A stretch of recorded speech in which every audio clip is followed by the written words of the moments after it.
April मासर अपराह्न जड़े बालक दिल्ली सहर भितर एक रिक्शा चलाउथिले। से तांको मुह को एक टावल रे आच्छादन करिसंती। प्रबल सूर्यंक प्रखर हेतु रिक्शा रे बसिथिबा झियोटी मध्य स्कार्फ रे मुह घोड़ाई बसिछि। बालकटी रिक्शा टाणी नेउथिले। रिक्शा टाणिबा बेले से बहुत गरम अनुभव करती एवं तापरे से पार्श्वर एक पानी टांकी देखती जहा उपरे एहा लेखा जाइथिला पानीय जल।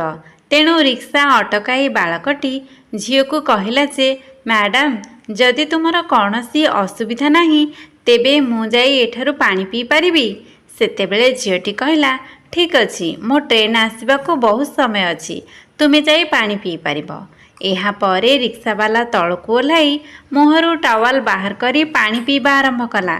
वर्तमान रिक्शा रे बसिथिबा झियोटी बालकर मुह को देखिबा मात्रे से संपूर्ण आश्चर्य एवं दुखित देखा जाए।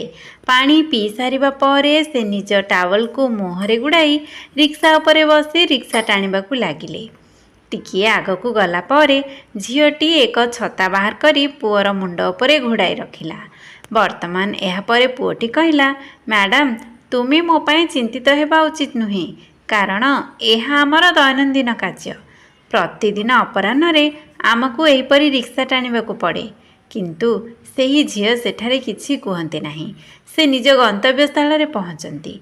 रेल स्टेशन रे पहुंचिबा परे बालक रिक्शा बंद करिबा मात्रे झियोटी सेठारु तळकू ओह्लाई तांकू भड़ा टंका दियंती एवं मुहरु स्कार्फ बाहर कला। पुओ झीर मुह देखिबा मात्रे ता आखिरु लोह झरिबाकू लागिला। झीयोटी पुओ को देखिबा परे कांदिबाकू लागिला। वर्तमान सेठारे ठिया होइथिबा समस्त लोक एही दुई जनଙ୍କୁ देखुथिले। लोक माने भाबिबाकू लागिले जे एही रिक्शावाला एवं एही झीयोटी कांदुचंती काहेकि। सर्वशेष रे कथा कौन आसंतु एही वीडियो माध्यम रे समग्र घटनार सत्यता जानिबा। जदि आपण प्रथम थर पई आम चैनल रे अछंती तेबे चैनल को सब्सक्राइब करंतु एवं वीडियो को लाइक करंतु जहाद्वारा मोर जोश आहुरी बढ़िबो एवं एही परी मु प्रतिदिन आपणको कहानी सुनिबारे लागिबी। बंधुगण एहा हेउची कोरापुट जिल्लार एक कहानी। कोरापुट जिल्लार एक गाँव रे दीपक नामक जड़े व्यक्ति रहुथिले। दीपकंक परिवार बहुत भल। तांकर किछि जमी अछि जेउथिरे से चाष करंती एवं दीपक मध्य एक प्राइवेट जॉब मध्य करंती। तांकर अन्य भाई भौणी नाहंती। तांकर पितामाता अछंती एवं से सेमानंकर जत्न नेउछंती। जेतेबेले दीपक विवाह योग्य हुअंती तांक पिता तांक विवाह विषय रे चिंतित हुअंती एवं तापरे तांक पाई एक विवाह प्रस्ताव आसे। झियोटीर नाम थिला नेहा। से लेखापढ़ा रे स्मार्ट थिले एवं देखिबा पाई बहुत सुंदर थिले। नेहांक भाई नथिले। नेहांको मिसाई तांकर 5 भौणी थिले। नेहा घरर बड़ झियो थिले। नेहांक बापा भाबंती जे एबे नेहार विवाह करिदेबा उचित कारण सेठारे मोर आहुरी 4टी झियो अछंती। जदि समस्ते गोटे परे गोटे विवाह करंती तेबे एहा मो पाई बहुत भल हेबो। एहा भाबी से तांक झियो नेहांक प्रस्ताव नेई दीपकंक पितांक निकट को आसिले। दीपकंक पिता मते प्रस्ताव को पसंद करथिले तेणु दुहे विवाह करंती। नेहा बधू रूपे दीपकंक घर को आसीचंती। दीपक प्रथम थर नेहा को देखिबा मात्रे से तांक प्रेम रे पड़ी गले कारण से देखिबा पाई बहुत सुंदर थिले। तेणु से नेहार समस्त इच्छा पूर्ण करने को चेष्टा करती। समय एहीपरी धीरे धीरे गति करे। तापरे दिने नेहा दीपकं को कहिथिले जे मु किसी अधिका अध्ययन करने को चाहे। यह शुणी दीपक नेहा को प्रशंसा करती एवं कहते जे यह बहुत भल कथा। अध्ययन परे जदि तुम एक बड़ काम रे नियोजित हुआ बहुत भल हेबो आम पाई। वर्तमान मु एक प्राइवेट जॉब करे एवं चाष काम मध्य करे। जदि तुमे अध्ययन कर एवं उच्च पोस्ट हासिल कर एहा आम पाई गौरव आनिबो। एहा कही से नेहार अध्ययन आरंभ करती। एठारे नेहांक सासु मध्य तांको बहुत भल पाइबा देउथिले। नेहा मध्य पाठ पढ़ारे उपयुक्त समय देले। समय धीरे धीरे गति करे। समय गड़िबा सहित जेउठाकू नेहा कोचिंग पाई जाइथिले से सेठारे किछि बंधु सृष्टि करथिले एवं से बेले बेले सेमानंक सह फोन रे कथा हेउथिले एवं ए सबु देखिबा परे दीपकंक मनरे एक संदेहर विष प्रवेश करे। से तांक पत्नी को संदेह करबाकू लागिले जे से अन्य पुओ सहित अनैतिक प्रेम संपर्क रखुछंती। तांक पत्नी घर को आसीबा मात्रे से तांको पचारिछंती जे तांक फोन व्यस्त आसीबार कारण कौन थिला। तापरे नेहा कुहंती जे सांगंक सह कथावार्ता हेउथिली एवं एही कारणरू मो फोन व्यस्त थिला। किंतु दीपकंक मनरे केवल गोटे जिनिस चलीथिला जे से बहुत सुंदर एवं अध्ययन पाई बाहर को जाती। से निश्चित भावरे अन्य का सहित अनैतिक प्रेम संपर्क स्थापन करने आरंभ करिसंती एवं तांको बारंबार नकारात्मक कथा कहवा आरंभ करती। वर्तमान नेहा ए विषय बहुत खराब अनुभव कले कारण नेहा कौनसी स्थान रे भूल नथिले। तेणु से तांको स्वामी को बुझाइले जे सेपरी किछि नाही। जदि तुमे मते विश्वास करूना तेबे तुमे मोर जेकोसी परीक्षा नहीं पारिबो, मते शपथ कराई पारिबो। मो फोन देख, जदिओ अन्य नंबर अछि तुमे सेमानंक सह कथा होई पारिबो।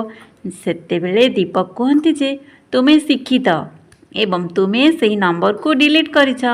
वर्तमान नेहा यह शुणिबा मात्रे दीपकंक सह टिके जोर रे कथा होइछंती। मु भाबुची तुमे यह किपरि कहि पारुछ, तुमे मो चरित्र को किपरि आंगुठी देखाई पारुछ। दीपकंक मन पूर्वरु विचलित होई पड़िथिला। पुणी से नेहांक पाटितुंड शुणी से नेहा ऊपर को हाथ उठाई देले।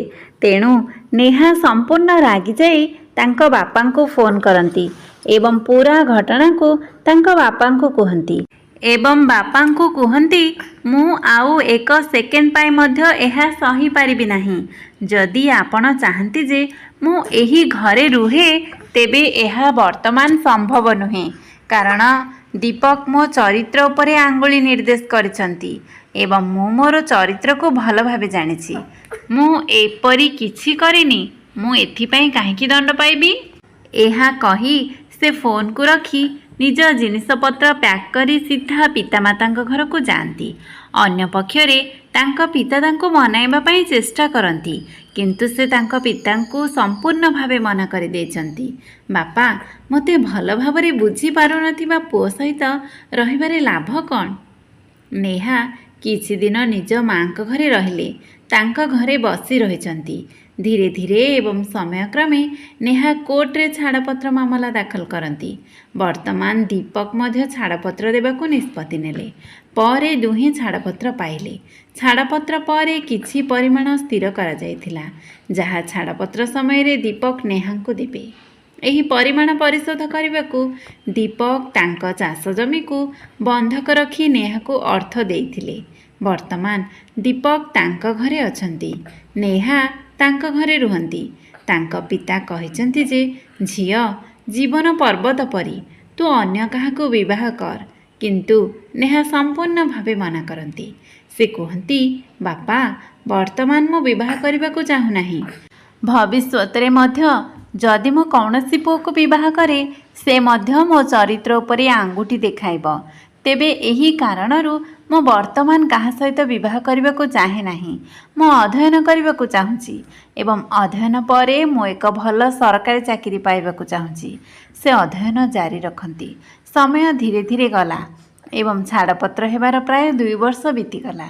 एही समय मध्यरे से अनेक सरकारी चाकरी पाई एग्जाम दियंती किंतु अल्प मार्क रे कटि जाती।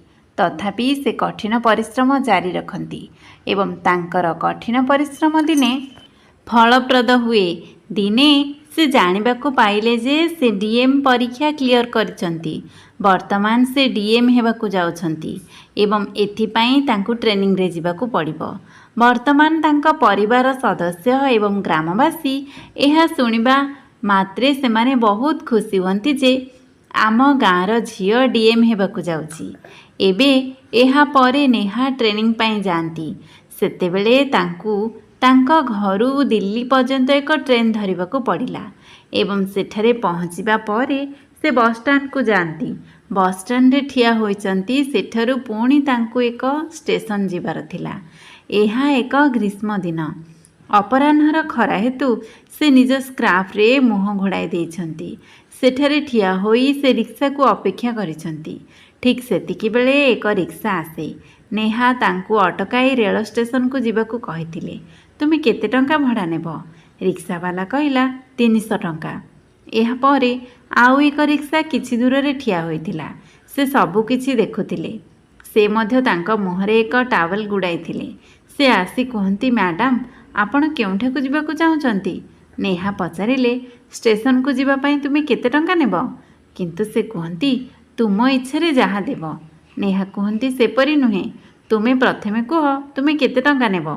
ରିକ୍ସାବାଲା କହିଲେ, ମୋତେ 80 ଟଙ୍କା ଦେଇଦେବ। ସକାଳଠାରୁ ମୋର ଗୋଟିଏ ବି ଭଡ଼ା ହୋଇନାହିଁ। ଏହାପରେ ଝିଅଟି ତାଙ୍କ ରିକ୍ସାରେ ବସିଗଲେ। ମୁହଁକୁ ଟାୱେଲରେ ଆଚ୍ଛାଦନ କରିଥିବା ରିକ୍ସାବାଲା ରିକ୍ସା ଚଳାଇବା ଆରମ୍ଭ କଲେ। ଖରା ହେତୁ ବହୁତ ଗରମ ଥିଲା। ତାପରେ ସେ ରାସ୍ତାରେ ଏକ ପାନୀୟ ଜଳ ଟାଙ୍କି ଦେଖିଲେ ଏବଂ ସେ ନେହାକୁ କୁହନ୍ତି ଯେ, ମ୍ୟାଡ଼ାମ୍, ଯଦି ତୁମର କିଛି ଅସୁବିଧା ନାହିଁ ମୁଁ ଟିକିଏ ପାଣି ପିଇପାରିବି? ନେହା କହିଲେ, ହଁ, ମୋର ବହୁତ ସମୟ ଅଛି, ତୁମେ ଯାଅ। ସେ ପାଣି ପିଇବା ସମୟରେ ନେହାଙ୍କ ଆଖି ତାଙ୍କ ଚେହେରା ଉପରେ ପଡ଼ିବା ମାତ୍ରେ ସେ ଆଶ୍ଚର୍ଯ୍ୟ ହୋଇ ଭିତରୁ କାନ୍ଦିବାକୁ ଲାଗିଲେ। ଏହାପରେ ପିଲାଟି ସେଠାରୁ ଆସେ। ସେ ପୁଣି ଥରେ ମୁହଁରେ ଟାୱେଲ୍ ଗୁଡ଼ାଇ ରିକ୍ସା ଟାଣିବାକୁ ଲାଗିଲେ। ବନ୍ଧୁଗଣ, ସେହି ପୁଅ ଦୀପକ ବ୍ୟତୀତ ଆଉ କେହି ନୁହନ୍ତି ଯିଏ ତାଙ୍କୁ ଛାଡ଼ପତ୍ର ଦେଇଥିଲେ। ଆଜି ସେ ଦିଲ୍ଲୀ ଆସି ଏକ ରିକ୍ସା ଟାଣୁଥିଲେ। ତାପରେ ଯେତେବେଳେ ସେ ଟିକିଏ ଆଗକୁ ବଢ଼ନ୍ତି, ନେହା ତାଙ୍କ ମୁଣ୍ଡ ଉପରେ ଛତା ରଖିଦେଲେ। ଛତା ରଖିବା ମାତ୍ରେ ଦୀପକ ଥଣ୍ଡା ଅନୁଭବ କରି କହିଲା, ମ୍ୟାଡ଼ାମ୍, ତୁମେ କାହିଁକି ଚିନ୍ତିତ? ଏହା ଆମର ଦୈନନ୍ଦିନ କାର୍ଯ୍ୟ ଏବଂ ପ୍ରତିଦିନ ଆମକୁ ଅପରାହ୍ନରେ ଏହିପରି ରିକ୍ସା ଟାଣିବାକୁ ପଡ଼ୁଛି। ଏବେ ଏହାପରେ ନେହା କିଛି କହିନଥିଲେ କାରଣ ସେ ବହୁତ କାନ୍ଦୁଥିଲେ। ଧୀରେ ଧୀରେ ସେ ନିଜ ଗନ୍ତବ୍ୟସ୍ଥଳରେ ପହଞ୍ଚନ୍ତି। ଦୀପକ ଷ୍ଟେସନରେ ରିକ୍ସାକୁ ଅଟକାଇଲେ, ଯେଉଁଠାରେ ନେହାଙ୍କୁ ପହଞ୍ଚିବାର ଥିଲା ଏବଂ ଏହାପରେ ସେ ରିକ୍ସାରୁ ଓହ୍ଲାଇଲେ। ଠିକ୍ ସେତିକିବେଳେ ନେହା ତଳକୁ ଓହ୍ଲାଇ ଦୀପକଙ୍କ ହାତରେ 100 ଟଙ୍କା ରଖନ୍ତି। ଏହାପରେ ନେହା ତାଙ୍କ ଦୋପଟାକୁ ମୁହଁରୁ ବାହାର କରିଦେଲେ ଏବଂ ଦୋପଟା ବାହାର କରିବା ମାତ୍ରେ ଦୀପକ ତାଙ୍କୁ ଦେଖି ଆଖିରୁ ଲୁହ ଝରାଇବାକୁ ଲାଗିଲେ। ଚତୁର୍ଦିଗରେ ଥିବା ଲୋକମାନେ ଉଭୟଙ୍କୁ ଦେଖନ୍ତି ଏବଂ ବହୁତ ଦ୍ୱନ୍ଦ୍ୱରେ ପଡ଼ନ୍ତି କାରଣ ଜଣେ ରିକ୍ସାବାଲା ଏବଂ ଅନ୍ୟଟି ହେଉଛି ତାଙ୍କର ଯାତ୍ରୀ ଏବଂ ଦୁହେଁ ଠିଆ ହୋଇ ପରସ୍ପରକୁ ଚାହିଁ କାନ୍ଦୁଛନ୍ତି। ନେହା ଭାବୁଥିଲେ ଯେ କ'ଣ ଏମିତି ଅସୁବିଧା ହେଲା ଯେ ଦୀପକ ରିକ୍ସାବାଲା ହୋଇଗଲେ। ଏହାପରେ ଦୁହେଁ ଷ୍ଟେସନ ବାହାରେ ଥିବା ଚେୟାରରେ ବସି ପରସ୍ପର ସହ କଥା ହେବା ଆରମ୍ଭ କରନ୍ତି। ତାପରେ ନେହା ଦୀପକଙ୍କୁ କୁହନ୍ତି ଯେ, ଦୀପକ, ତୁମେ ଏଠାକୁ ଆସି ଏକ ରିକ୍ସା ଚଳାଇବାର କାରଣ କ'ଣ? ଏହାପରେ ଦୀପକ କହିଛନ୍ତି ଯେ, ନେହା, ଛାଡ଼ପତ୍ରରେ ଆମେ ତୁମକୁ ଟଙ୍କା ଦେବା ପାଇଁ ମୁଁ ମୋର ଜମି ବନ୍ଧକ ରଖିଥିଲି ଏବଂ ଜମି ବନ୍ଧକ ଥିବାରୁ ଘରର ଖର୍ଚ୍ଚ ଭଲ ଭାବରେ ରକ୍ଷଣାବେକ୍ଷଣ ହୋଇପାରୁନଥିଲା। ତେଣୁ ମୁଁ ଭାବିଲି କାହିଁକି ଦିଲ୍ଲୀ ଯାଇ ଟଙ୍କା ରୋଜଗାର କରି ମୋ ଜମିକୁ ବନ୍ଧକରୁ ମୁକ୍ତି କରିବି ନାହିଁ। ବର୍ତ୍ତମାନ ଏହା ଶୁଣି ନେହା ଟିକିଏ ଅଧିକ ଚିନ୍ତିତ ହୋଇ କିଛି ବିଷୟରେ ଚିନ୍ତା କରିବାର ଆରମ୍ଭ କଲେ। ସେ ଚିନ୍ତିତ ହୁଅନ୍ତି ଏବଂ ତାପରେ ଦୀପକ ତାଙ୍କୁ ପଚାରନ୍ତି, ନେହା, ତୁମେ କେଉଁଠାକୁ ଯାଉଛ ଏବଂ ଏଠାକୁ କିପରି ଆସିଲ? ଏହାପରେ ନେହା କହିଛନ୍ତି ଯେ, ମୁଁ DM ହେବାକୁ ଯାଉଛି। ମୁଁ ମୋ ଟ୍ରେନିଂ ପାଇଁ ଏଠାକୁ ଆସିଛି। ଦୀପକ ଏହା ଶୁଣିବା ମାତ୍ରେ ସେ ଆଶ୍ଚର୍ଯ୍ୟ ହୋଇ ନେହାଙ୍କ ନିକଟରେ କ୍ଷମା ମାଗିବା ଆରମ୍ଭ କରନ୍ତି। ନେହାକୁ କୁହନ୍ତି, ଦୟାକରି ମୋତେ କ୍ଷମା କର। ମୁଁ ଏକ ବଡ଼ ଭୁଲ କରିଛି। ମୁଁ ପରେ ଜାଣିଲି ଯେ ତୁମେ ତୁମର ସାଙ୍ଗମାନଙ୍କ ସହିତ ପ୍ରକୃତରେ କଥାବାର୍ତ୍ତା କରୁଥିଲ, କିନ୍ତୁ ସେତେବେଳକୁ ତୁମେ ଛାଡ଼ପତ୍ର କାଗଜପତ୍ର ପଠାଇଥିଲ ଏବଂ ମୁଁ ଛାଡ଼ପତ୍ର କାଗଜ ଦେଖିବା ମାତ୍ରେ କ୍ରୋଧିତ ହେଲି। ମୁଁ ଭାବିବାକୁ ଲାଗିଲି, କିଏ ଏତେ ଛୋଟ ଜିନିଷ ଉପରେ ରାଗି ଛାଡ଼ପତ୍ର ଦେବ? ଏହି ଇଗୋ ହେତୁ ମୁଁ ତୁମକୁ ଛାଡ଼ପତ୍ର ଦେଇଥିଲି ଏବଂ ମୁଁ ପ୍ରତିଦିନ ତୁମ ବିଷୟରେ ଚିନ୍ତା କରେ ଏବଂ ମୁଁ ଏହି ଜିନିଷ ବିଷୟରେ ଚିନ୍ତା କରେ ଯେ ମୁଁ ମୋର ହସୁଥିବା ପରିବାରକୁ ନଷ୍ଟ କରିଦେଲି। ବର୍ତ୍ତମାନ ତୁମେ DM ହୋଇସାରିଛ, କିନ୍ତୁ ଯଦି ସମ୍ଭବ ଦୟାକରି ମୋତେ କ୍ଷମା କରିବ।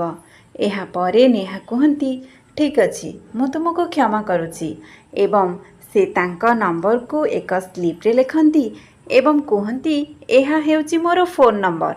ଯଦି ତୁମେ କେବେ ମୋ ସହିତ କଥା ହେବା ଦରକାର ଭାବ, ତୁମେ ବିନା ଦ୍ୱିଧାରେ ମୋତେ କଲ୍ କରିପାରିବ। ମୁଁ ବର୍ତ୍ତମାନ ଯାଉଛି।